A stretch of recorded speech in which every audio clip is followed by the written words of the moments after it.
Buenas tardes, bienvenidos. El día de hoy vamos a dar una pequeña charla sobre el tema pruebas y mantenimiento de centros de carga en media tensión. Su servidor, José Julián Prado.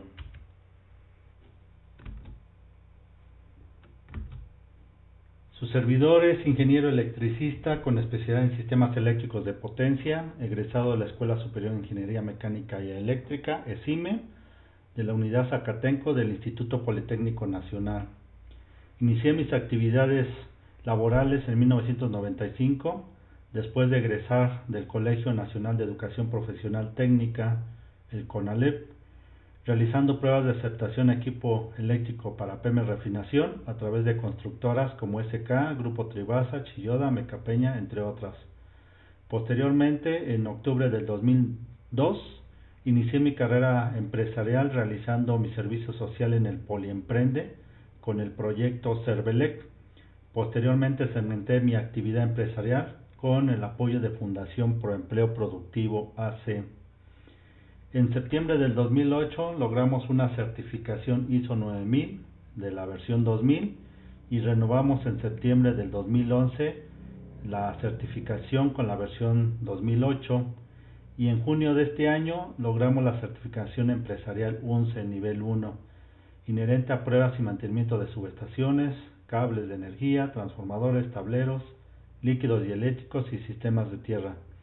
Actualmente participo en la Asociación Mexicana de Empresas de Ramo para las Instalaciones de la Construcción, AMERIC, así como la Asociación Mexiquense de Proyectistas, Constructores Electromecánicos y Energías Renovables, ambas afiliadas a UNCE.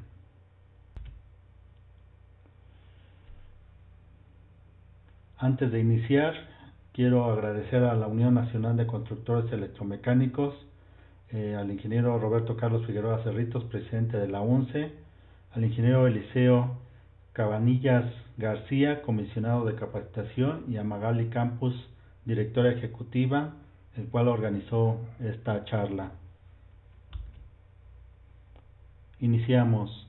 Pruebas y mantenimiento de centros de carga en media tensión. Y el objeto es dar a conocer los fundamentos legales en donde se definen que se deben de realizar pruebas a equipos de un centro de carga en media tensión. También vamos a dar a conocer cuáles son esas pruebas que se realizan a esos equipos, los documentos de referencia, así como los periodos de mantenimiento. En términos generales, esta charla de esta tarde está dividida en 8 secciones.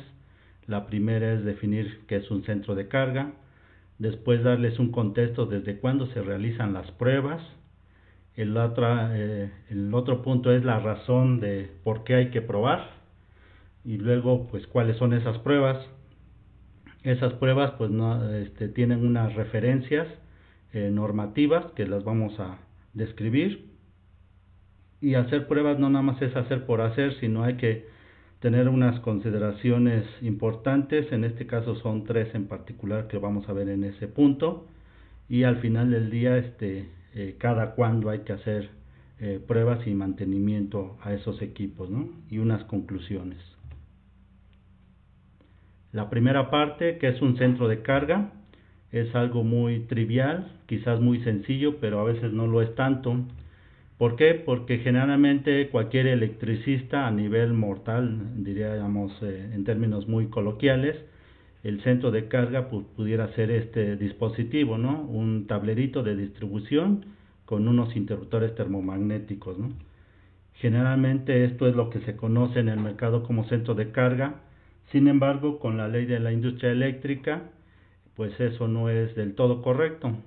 Ahí viene el detalle del sí pero no. Entonces vamos a contestar este primer cuestionamiento y vamos a empezar a dar contexto. Primero, un sistema eléctrico pues tiene un sistema de generación independientemente de la tecnología. Después esa energía generada se transmite a través de las líneas de transmisión en 230 a 400 kV aquí en México, y posteriormente viene una distribución y un consumo, ¿no? En este caso la distribución pudiera ser en alta o en media tensión. El día de hoy vamos a ver la parte de media tensión. Para también dar un poquito de contexto qué es un sistema eléctrico aquí a nivel nacional en México, y con la ley de la industria eléctrica, indica que un sistema eléctrico nacional está integrado por la red nacional de transmisión, las redes generales de distribución, las centrales eléctricas y los equipos e instalaciones que el SENACE utiliza para llevar a cabo el control operativo. Esto establece el artículo 3 de la ley de la industria eléctrica. Tenemos aquí una representación gráfica del sistema eléctrico nacional, en donde en el mapa tenemos líneas de 400 kV. En su momento teníamos un proyecto de corriente directa que está parado. Hay líneas de 230 y acá en Valle de México, Valle de Toluca, hay líneas de 85 kV. La mayoría en República Mexicana hay de 115 y 69 kV. Para media tensión, que es el tema que nos atañe el día de hoy, estamos hablando de sistemas de 13.2 o 13.8 kV, 23 kV y 34.500 volts. Y pues entramos a qué es un centro de carga. En el artículo 3 de la ley de la industria eléctrica, el apartado séptimo, dice que el centro de carga son instalaciones y equipos que en un sitio determinado permiten que un usuario final reciba el suministro eléctrico. Los centros de carga determinarán el punto de conexión o de medición de energía suministrada. En este caso, lo que ya vemos aquí en pantalla es el inicio del centro de carga y propiamente el famoso punto de conexión. Y hay diversos arreglos, todo va a depender del tamaño y las necesidades que tenga el centro de carga en media tensión. Aquí tenemos una línea aérea, una transición aérea subterránea, y en la parte superior están los transformadores de corriente y de potencial con sus dispositivos de protección y desconexión. Y ya del lado derecho, la fotografía derecha es una subestación compacta en donde tiene un medio de desconexión y protección. Hay otros arreglos como tipo pedestal, en donde precisamente hay una transición área subterránea, llega a un pedestal y dentro de ese nicho, ese gabinete de pedestal, vienen los transformadores de corriente y potencial, que es en la foto inferior, y en la parte superior es la parte frontal, en donde vienen los cables XLP de media tensión, llegan, entran al TCE, regresan y de ahí salen a las subestaciones del usuario, ¿no? Otro punto de conexión para cargas pequeñas puede ser el del lado derecho, que generalmente es un poste, un transformador tipo poste, en donde en este caso está montado de esta forma. Aquí la parte de la medición está al lado del secundario del transformador en baja tensión, pero el contrato y el punto de conexión es en media tensión. Viéndolo desde el punto de vista como diagrama unifilar, tenemos que la red de distribución en media tensión, en este caso por parte de Comisión Federal de Electricidad, está del lado izquierdo, y después viene el punto de conexión, en donde en este diagrama está integrado por un cortacircuitos fusibles, unos apartarrayos, transformadores de corriente de potencial. Todo esto está en el poste. Viene el cable XLP y llega a un gabinete, una subestación compacta, media tensión, con sus cuchillas, apartarrayos, su interruptor fusibles, que es el medio de protección. Viene su transformador de distribución y después de ahí pasa a un tablero de distribución general. Y en algunos casos pudiera tener generación distribuida a través de un sistema fotovoltaico. Entonces, ¿qué es el centro de carga? Pues es lo que andamos o lo que hacíamos o definíamos antes como un usuario final. Ese es un centro de carga que consume energía eléctrica en media tensión. Y el segundo punto, ¿desde cuándo se realizan las pruebas? Esto mucha gente piensa que es novedad o es de apenas por la ley de la industria eléctrica, pero en realidad se realizan pruebas desde hace un buen rato. Para empezar, Benjamin Franklin las empezó a realizar en 1752 y esto ya lleva 268 años. Y Nikola Tesla en 1882 pues ya hacía pruebas de alta tensión en su laboratorio, ¿no? Ya lleva 138 años. Y el famoso megómetro inició en 1903 la primera versión comercial, y esto pues ya lleva más o menos 117 años. Y por acá encontré una publicidad de 77 años de antigüedad. Y bueno, la pregunta obligada: ¿y por qué hay que probar? Si existiera la perfección, no existieran las pruebas, no existiera la unidad de verificación, no existiera supervisión, comisionamiento. Es más, no existieran las garantías. ¿Por qué? Porque sería perfecto, ¿no? Nadie se equivocaría. Entonces, pero como eso no existe, pues hay que probar. Una de las razones es por la propia vida normal de cualquier equipo eléctrico, ¿no? En donde tenemos una probabilidad de muerte o de falla y un tiempo determinado. Y hay un periodo que le llamamos mortalidad infantil, en donde precisamente el equipo eléctrico es más propenso a fallar cuando es nuevo, curiosamente, ¿no? En los equipos eléctricos, bajo unas circunstancias normales de operación, eso va a durar un buen rato, ¿no? 20, 30 años, dependiendo el equipo y el mantenimiento. Pero al final del día, pues todo cobra la factura, todo se envejece y obviamente va a fallar. Entonces, cuando ya está viejo, tiene más probabilidad de fallar. Y es una de las razones por la que hay que hacer las pruebas. La otra, que pues no es muy grata, es por esto, ¿no? A nivel mortal decimos que incendio por cortocircuito, ¿no? Esto es algo drástico, pero para que llegue a ese escenario pues pasan muchas cosas, ¿no? Desde el punto de vista de diseño, de instalación, de pruebas de aceptación, de mantenimiento, etcétera, etcétera, ¿no? Incluyendo las revisiones por Secretaría de Trabajo y Protección Civil. Entonces, para que se logre que pase todo eso, pues es que se pasaron muchos filtros, ¿no? Y es parte de la tarea que hay que hacer día a día.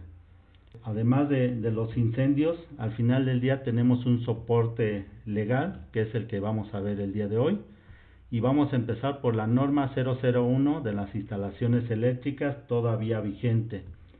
En esta norma generalmente muchos colegas se van al título quinto, en donde es todo el cálculo, selección, pero en el título 4 viene la filosofía de la norma, ¿no?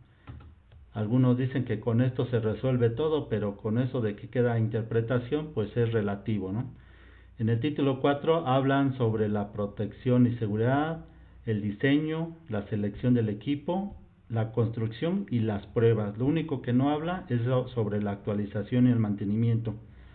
Y precisamente en el 442 dice prueba inicial y periódica.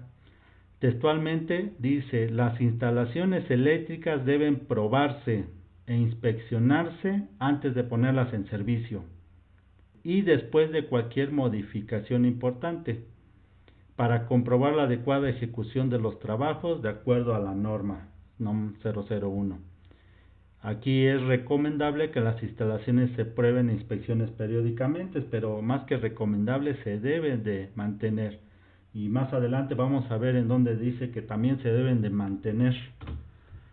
El otro documento es el procedimiento de evaluación de la conformidad de la misma norma, en donde tiene 10 apartados, y en el apartado 4.8 indica en la definición expediente técnico. Expediente técnico es un documento que incluye el proyecto eléctrico, listas de verificación y en su caso informe de las pruebas, mediciones, comprobaciones y demás información que recabe o genere durante el proceso de verificación. Entonces hay mucha chamba por parte de la unidad de verificación y dentro de eso pues deben estar las pruebas. ¿Qué es una verificación? Pues es una constatación ocular, comprobación, pruebas o examen de documentos que realiza para evaluar la conformidad en la instalación eléctrica conforme a la NOM. y posteriormente, si todo está en orden, hay un dictamen de verificación que lo expide la unidad de verificación solo si ha constatado que la instalación cumple con la norma. Dicho dictamen debe estar soportado por las actas de evaluación de conformidad, así como el expediente técnico, y en el expediente técnico te pide las pruebas y mediciones. Y pues la otra, comentábamos al inicio que si el mundo es perfecto no existieran las garantías, pero pues es parte de esto, ¿no? En la norma 002 CD habla sobre los requisitos de seguridad y eficiencia energética para transformadores de distribución, y curiosamente en la parte de garantía indica que esa garantía no podrá ser menor a 12 meses a partir de la instalación del equipo o 18 meses a partir de la fecha de embarque del transformador, que relativamente pues la mayoría estamos en eso, ¿no? De 12 meses o 18 meses. Pero, ¿dónde está el pero? Se extingue la garantía, o sea, se acaba cuando el transformador haya sido instalado por personal no calificado, cuando no existe evidencia de resultados satisfactorios de las pruebas realizadas antes de su instalación, por condiciones ambientales y meteorológicas, o por no haber protegido el transformador contra sobrecorrientes, o sea, no tenía fusibles, o contra sobrecargas y sobretensiones, o sea, no tenía partarrayos. Entonces aquí es la parte importante de que si no pruebas tu transformador antes de poner el servicio, no te van a respetar esa garantía porque no lo probaste.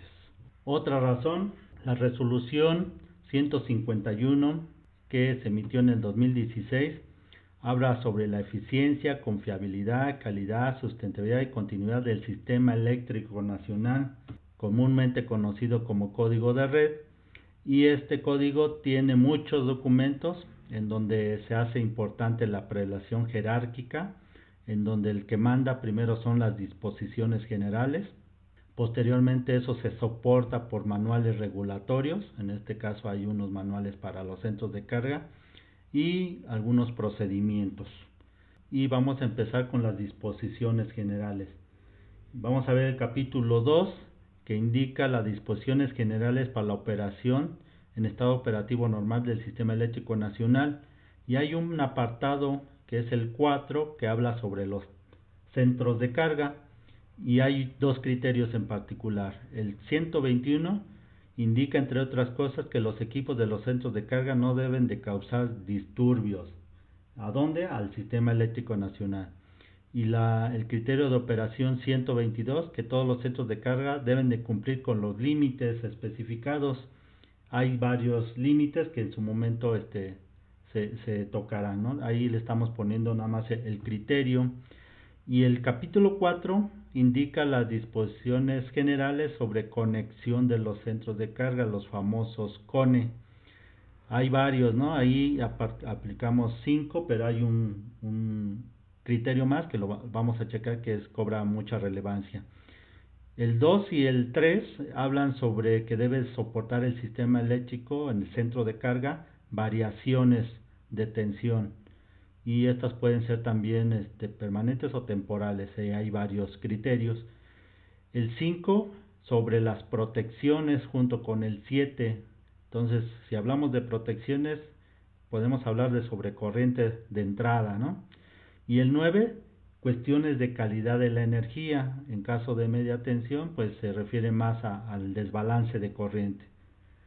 Y el criterio 11, que es el que cobra más impacto, que dice que los centros de carga que soliciten a través del suministrador o del SENACE la conexión al Sistema Eléctrico Nacional deben de cumplir con las normas oficiales mexicanas, o sea, empezando por la 001 y los demás estándares. Y esto de la palabra estándares cobra relevancia hoy en día con la ley de la infraestructura de la calidad, ¿no? que habla sobre estándares y especificaciones aplicables al tipo de instalación, y su cumplimiento será revisado por unidades de inspección o unidades de verificación correspondientes, o sea, cada quien con su cada cual. Después, al siguiente nivel, vienen los manuales regulatorios, en donde el manual regulatorio para los estados operativos del Sistema Eléctrico Nacional hay ciertas responsabilidades Y el 3.5 indica que los integrantes de la industria eléctrica, cada integrante conectado al sistema eléctrico nacional, que puede ser un generador o un consumidor, debe operar y mantener instalaciones y equipos de una manera que sea consistente con el funcionamiento confiable del sistema eléctrico nacional y asistirá al SENACE en el desempeño de sus responsabilidades relativas a la confiabilidad. Entonces, aquí además de las pruebas, hay que operar y mantenimiento. Y el manual regulatorio, que es el que casi anda por todos lados, sobre los centros de carga. Hay unos requerimientos que se indican en el capítulo 3, que viene siendo a la parte de la tensión eléctrica, el factor de potencia, calidad de energía, los estudios de cortocircuito, coordinación, y en su caso la parte de los TIC, que pudiera ser, si es necesario, dependiendo de cada centro de carga en particular. Y bueno, ya sabemos que nos lo piden por todos lados, y ahora cuáles, porque textualmente no nos dan una lista de pruebas, y aquí les vamos a presentar algunas de ellas. Y la primera es como el ajonjolí de todos los moles: resistencia al aislamiento, comúnmente conocida como Megger, aunque Megger es una marca, pero la mayoría lo conocemos de esa forma. Y típicamente en media tensión se usa equipo de 5 kV. Esas pruebas de resistencia al aislamiento, en el caso de punto de conexión, se pueden realizar a los apartarrayos, cortacircuitos, transformadores de corriente de potencial, a los cables XLP, en caso de la subestación compacta, a los apartarrayos, a las barras del bus, al interruptor, en este caso interruptor fusible típicamente, pero puede ser en vacío o en SF6, los transformadores de distribución, los tableros, los transformadores secos de baja tensión, interruptores, cables de baja tensión, hasta los sistemas fotovoltaicos. Posteriormente viene otra prueba que es más robusta, más ruda, prueba de rigidez o de estrés potencial aplicado. Puede ser en corriente directa, en corriente alterna, y para caso de los cables de media tensión, en BLF. Y también se le puede hacer a los apartarrayos, cortacircuitos, TCs, TPs, cables, interruptores, hasta los mismos transformadores de distribución. En la parte de media tensión hay una herramienta muy útil que se llama detección de descargas parciales, en donde precisamente se puede inspeccionar el punto de conexión, los cables de energía, la subestación compacta y los transformadores. Este detector tiene varios sensores. Está en la parte de alta tensión. En la parte de baja tensión comúnmente se hace la termografía infrarroja, en donde también se puede aplicar al punto de conexión, que son los apartarrayos, cortocircuitos, TPs, TCs. La subestación compacta en muchas ocasiones no es posible porque generalmente tienen algunos seguros y se puede salir de servicio el centro de carga, ¿no? Pero los transformadores, tableros de distribución, interruptores de baja tensión, transformadores secos, conexiones o hasta los sistemas fotovoltaicos, se puede hacer una inspección infrarroja. Ventaja de esta tecnología o de este método y el anterior es que se pueden hacer con el sistema eléctrico operando, ¿no? Otra parte del predictivo es el monitoreo de parámetros eléctricos, y ahí hay como varias opciones, ¿no?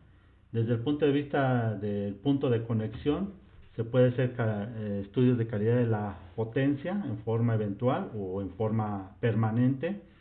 Se puede checar la demanda máxima en transformadores de distribución, la potencia que se está utilizando de ese transformador, o en los tableros se puede checar la demanda, la calidad de energía, un arranque de motores o de cargas, el perfil de las cargas, cómo se comporta, y si fuese un sistema fotovoltaico, el perfil de generación o la eficiencia del inversor. Todo esto se hace en vivo, con sus precauciones y usando el equipo de protección correspondiente.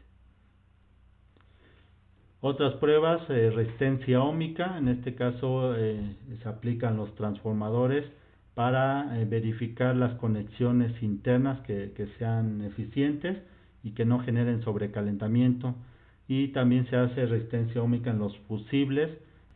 Para resistencias más rudas, parte de los interruptores principales, tanto de media y baja tensión, se hace resistencia de contactos con 100 amperes, y esto aplica a cuchillas, interruptores de potencia, ya sea en aire, en SF6 o en vacío, y en baja tensión en todos los interruptores generales. Hay otra aplicación que se llama corriente primaria y se puede realizar pruebas al punto de conexión para verificar la correcta operación del transformador de corriente y el cableado correspondiente, y en baja tensión para probar la operación, el disparo de los interruptores generales, los interruptores termomagnéticos o los relevadores sobrecarga.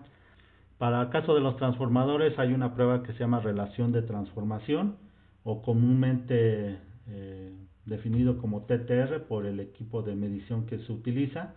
Se puede verificar el estado de las bobinas o del transformador, de corriente, de potencial o de distribución, o hasta los secos de baja tensión.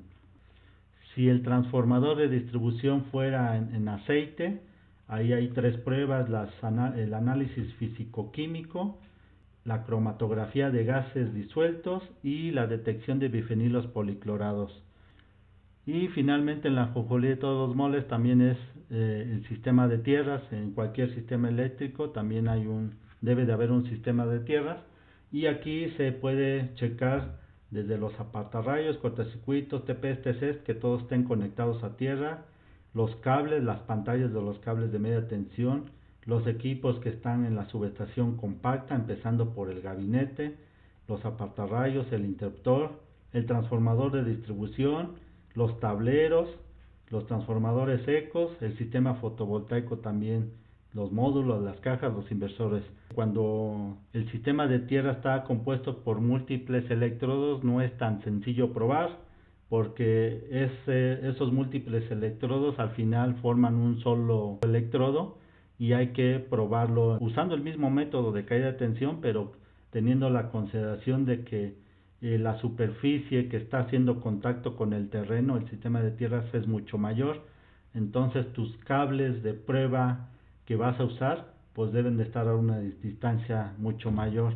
En este caso les mostramos aquí que probamos el sistema de tierras de esa planta que está en el fondo, una planta de ciclo combinado, y el electrodo auxiliar está hasta aquí. Esos tres que están ahí, aquí al frente, son los electrodos auxiliares. Se aplicó 2.49 amperes de prueba y son 980 metros hasta allá al fondo, y se obtuvo .287 ohms. Entonces esta es la forma correcta de probar sistemas de tierra de múltiples electrodos. La continuidad de conexiones, en el caso de edificios, por decir un ejemplo, todo el sistema de tierra está a nivel de sótano, y posteriormente cada nivel hay unas cajas de conexión o un bus de tierra, y de ahí se conectan todos los dispositivos: el gabinete de la compacta que está ahí al fondo de 500 kVA, el transformador correspondiente, y todo el equipo que generalmente no conduce energía pues está puesta a tierra. La otra forma pues es hacer un recorrido y una inspección visual, y posiblemente se encuentren en un escenario como este, que van checando que viene ahí el cable de bajada y pues se interrumpió, ¿no? Siguiendo con la seguridad, hay que medir la tensión de paso y de contacto. Hay equipos que aplican desde 5 hasta 50 amperes de corriente de prueba al sistema, y puedes medir una tensión de paso o una tensión de contacto con un dispositivo que simula la resistencia del cuerpo humano. Y el equipo trae unos cilindros de 25 kilos que se deben de instalar a una distancia de 1 metro, simulando el paso de una persona para hacer la medición de paso y en su momento de contacto. En caso de los sistemas fotovoltaicos hay que hacer las pruebas tanto de circuito abierto, la corriente de circuito corto y las curvas IV. Estas curvas son bien importantes porque en base a eso se verifica que si el sistema está instalado correctamente y si está generando la potencia que se requiere que se genere, ¿no?, de acuerdo al diseño, ¿no? Esto tanto para aceptación y por mantenimiento pues ni se diga, ¿no? También tiene sus beneficios para checar de qué tanto le van a hacer la limpieza de los módulos, o si en un momento dado alguna conexión entre ellos o algún módulo está dañado, pues se van a reflejar en estas curvas IV. Y en caso de mantenimiento, pues hay que gestionar una libranza. Acuérdense que código de red ya está prohibido desconectarse a la Viva México. Hay que hacer una gestoría de libranza ante la Red General de Distribución, que en este caso es CFE, y ellos van a hacer la desconexión. Seguimos referencias normativas. Ya para hacer las pruebas, ¿qué necesitamos? Primero, el procedimiento de la evaluación de la conformidad trae aquí en el 6.6 que la unidad de verificación deberá realizar comprobaciones necesarias a fin de acreditar los siguientes conceptos que están dentro de los límites establecidos en la norma. Y si se dan cuenta, pues son pruebas muy básicas, ¿no? Resistencia a aislamiento de los conductores alimentadores, sin embargo también se deben de hacer en los derivados, continuidad de envolventes y canalizaciones, resistencias de los electrodos artificiales o la de red de tierras, la polaridad en las conexiones en los contactos y los demás que requieran para verificar el cumplimiento de esta norma. Ahí indica que todo lo demás, el detalle que como está consideración a interpretación, a veces todo lo demás es todo y es nada. En la norma oficial también 022 de la Secretaría del Trabajo nos indica en el 3.5 hay una referencia, y esa referencia, la parte importante son los métodos de medición. Ahí viene cómo se repite el de caída de tensión que indican la 022, pero también hay cómo se prueba resistividad y también múltiples electrodos. Y el 9.1 indica que la medición de resistencia de tierra deberá ser aplicado el método de caída de tensión. Entonces, aunque existen muchos métodos, prácticamente el oficial es caída de tensión. Otra referencia, pues es la parte de PEMES. Hay un documento o norma de referencia o especificación de diseño de instalaciones eléctricas, y en el anexo D viene descrito las pruebas a cada equipo que se le va a hacer y los límites de aceptación. Esto está interesante, aunque está enfocado mucho a PEMES refinación o PEMES en términos generales, y es muy práctica.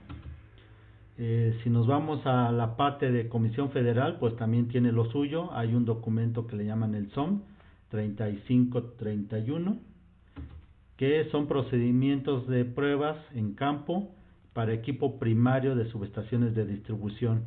La última versión es del año 2007 y prácticamente viene para todo el equipo primario, que es todas las subestaciones de alta tensión. También aplica a media tensión, en unos apartados vienen tableros de media tensión, pero viene todo: interruptores, TCs, TPs, apartarrayos, termografías, cables, etcétera, incluyendo el BLF. Pero la neta es la neta. ¿Por qué le digo esto? Porque así como para las instalaciones, proyectistas, unidades de verificación, la NOM 001 es la que manda, aquí en las pruebas la que manda es la neta. Y la neta tiene dos documentos: uno que son las pruebas de aceptación en instalaciones nuevas, y otra que son pruebas de mantenimiento. Entonces indican procedimientos, criterios de evaluación y hasta responsabilidades. Seguimos. 6. Consideraciones importantes. No solo es estar en campo y presionar un botón, que es generalmente que muchos colegas al momento pues es lo que se ve. Lo importante es saber qué se está haciendo e interpretar los resultados obtenidos. Por eso se tiene que capacitar al personal, y con su experiencia y habilidad pues va a estar calificado, y en su momento se tienen que hacer las evaluaciones correspondientes. Y la segunda parte es de que el equipo que se esté utilizando pues esté calibrado, y hay muchos laboratorios acreditados por la entidad mexicana de acreditación, y estos emiten sus certificados de calibración. Es importante tener un soporte. ¿Qué es un soporte? Pues es un sistema. ¿Para qué sirve? Para contar el archivo o el expediente o base de datos del equipo probado, expediente del personal, control de equipos, las calibraciones, el informe de servicio, es decir, tener la trazabilidad desde la propuesta hasta la facturación correspondiente. y un sistema certificado, pues sería mucho mejor. Eso es el tercer punto. Un certificado puede ser un certificado ISO 9000 o un certificado empresarial como el certificado UNCE. Nosotros contamos con un certificado de buenas prácticas en el mantenimiento de transformadores para evitar la contaminación con bifenilos policlorados, y también contamos con certificación UNCE nivel 1 confiable. Y bueno, ¿cada cuándo hay que hacerle mantenimiento? En términos generales, una buena práctica acá en México es en forma anual. En caso de mantenimiento preventivo se realizan los días festivos, Semana Santa, fin de año o fines de semana en su momento. Pero como comentaba yo, la neta es la neta. La neta hace unas recomendaciones sobre el programa de mantenimiento basado en la confiabilidad, y esto va a depender de cada planta, ¿no? No es lo mismo un molino que un centro médico o el data center del Facebook, ¿no? Y va a depender de la confiabilidad y del estado del equipo, de tal manera que si es un equipo bueno, pero lo que queremos de confiabilidad es mucho mayor, o sea, un nivel alto, quizás usemos un factor en esta tabla que es la frecuencia de mantenimiento. Hay unos factores, vamos a poner que sea un factor de 0.5, de tal manera que si nos vamos a la siguiente tabla de los equipos y consideramos que es un transformador en aceite, dice que la inspección visual, la frecuencia en meses es un mes, pero si es un equipo de alta confiabilidad que queremos y está bien el equipo, sería 0.5 por 1, sería cada 15 días, o sea, a medio mes. Inspección visual y mecánica cada 6 meses, y inspección mecánica y eléctrica, o sea, las pruebas, sería cada 12 meses. Pero si tenemos una confiabilidad estándar, normalita, un industrial, el equipo está decente, a lo mejor todo ese factor es de 1, de tal manera que, volviendo al mismo ejemplo, transformador en aceite, hay que inspeccionarlo mensualmente, mecánica y visualmente cada 12 meses y cada 24 meses mecánica y eléctricamente.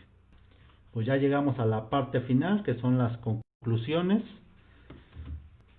Pues las conclusiones empiezan que, de acuerdo, considerando el índice de fallas y el tiempo, la curva de vida de los equipos, se tienen que hacer pruebas de rutina en fábrica, ¿no? Y esto precisamente lo hace control de calidad. Posteriormente, pruebas iniciales previas a la puesta en servicio, y estas se hacen en sitio, y con eso entra en acción la unidad de verificación, que también hace otras pruebas, verifica y revisa las anteriores, y después se hace la puesta en servicio de esa instalación eléctrica. Ya estando en servicio, se hacen pruebas y mantenimiento predictivo, precisamente sin interrumpir energía, y los preventivos en forma programada, generalmente anual. En ese inter pudieran surgir en ese mantenimiento, tanto predictivo y preventivo, mantenimiento mayor para no llegar a una emergencia, ¿no? De esto también es importante checar las responsabilidades. En este caso, típicamente el constructor tiene una responsabilidad desde el inicio hasta 2-3 años, hasta que entrega, en términos generales, y posteriormente esa responsabilidad ya es del usuario, en este caso el centro de carga en media tensión. Y en varias ocasiones ese centro de carga subcontrata a un prestador de servicio que gestiona el mantenimiento día a día, ¿no? Desde eléctrico, pintura y otro. Y la parte de las garantías, en caso del fabricante, puede ser desde 12 meses, 18 meses, y hay algunos fabricantes que dan 7 años de garantía, ¿no? Si no hacemos mantenimiento preventivo o predictivo, nos puede llegar ahí una sorpresa, de tal manera que tendríamos mantenimiento correctivo, y pues ese es el indeseable, ¿no? Porque sucede el fin de semana, a medianoche o en la madrugada, y además de esa situación, pues lo caro que... En conclusión, realizar pruebas previas a la puesta en servicio y durante periodos de mantenimiento. Pues eso es todo. Agradecer su asistencia y aún se... Listo, dudas, comentarios. Muchas gracias, ingeniero Julián. Adelante, José Luis, buena tarde. Muchísimas gracias. Oye, pues mira, estoy con sorpresa viendo tantísimas pruebas que tenemos y lo mucho que ignoramos. La primera pregunta que yo te haría es, oye, ¿cuándo vas a dar un curso de esto, César? Porque realmente son muchas preguntas para contestar en tan poco tiempo. ¿Cuándo tienes programado dar un curso de estas pruebas? Mira, los cursos andamos dándolas, organizándolos a través de la Asociación del Estado de México, afiliada a ONCE, que es AMPROCER. Generalmente cada 15 días damos un tema, y bueno, hay varios colegas, ¿no? Se dan desde diagramas unifilares, pruebas, fotovoltaicos con el Inge Esteves, entre otros, ¿no? Es cuestión de estar atentos. Correcto, José Julián. A ver, una pregunta, de todas las que puse te voy a seleccionar una.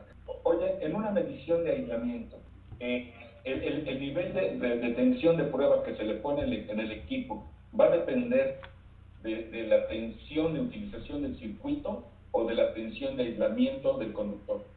De la tensión de aislamiento es el límite máximo.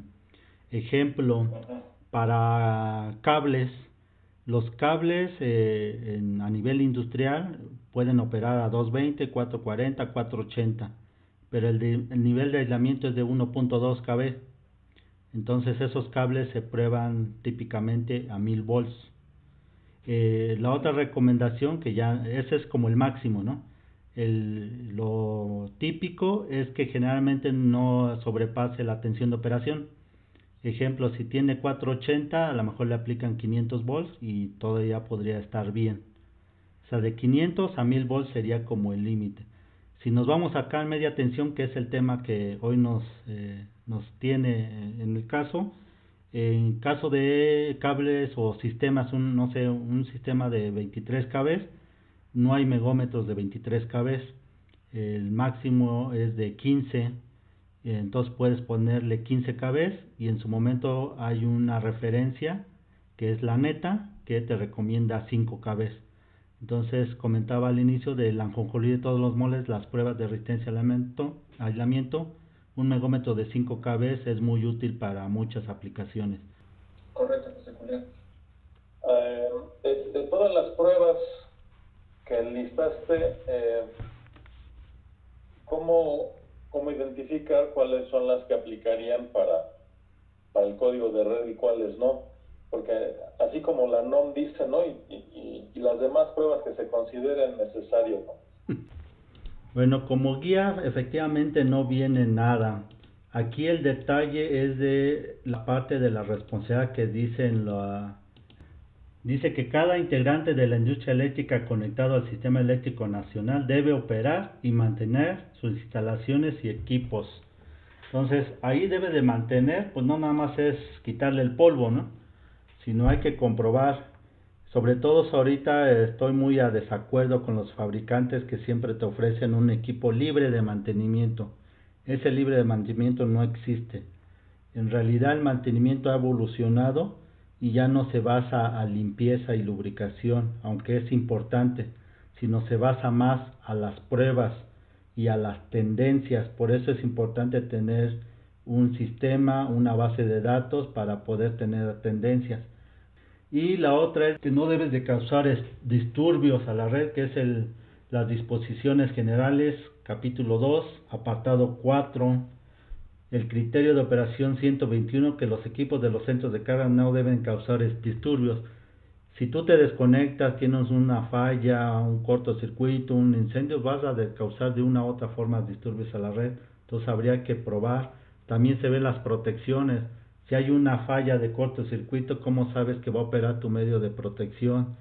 Si hay sobretensiones, si tienes apatarrayos, ¿cómo vas a operar? Si los tienes, ¿funcionan, no funcionan? Entonces tienes que probarlos. En realidad no hay listado de pruebas. Sin embargo, mencioné los documentos y los documentos de referencia. Tenemos a los de CFE, a los de Pemex, pero comenté que la neta es la neta, y la neta es un condensado de puras pruebas a sistemas de distribución, en donde para cada equipo te dice qué hay que probar y te dice cuáles serían los criterios de evaluación recomendados. Obviamente cada caso es un caso particular, pero es muy muy buena referencia ese documento de la neta. Ok, muchas gracias. De nada, León. Adelante. Sí, bueno, no habiendo más preguntas, vamos a agradecerle al ingeniero José Julián Prado Romero por esta excelente charla. Aquí de parte del ingeniero Ricardo Jiménez, también le extendemos el agradecimiento por esta excelente presentación y damos por concluido este webinario. Los esperamos en la próxima emisión y pues que no sea la primera vez, ingeniero, que lo tengamos con nosotros. Excelente fin de semana a todos. Gracias, buen fin de semana.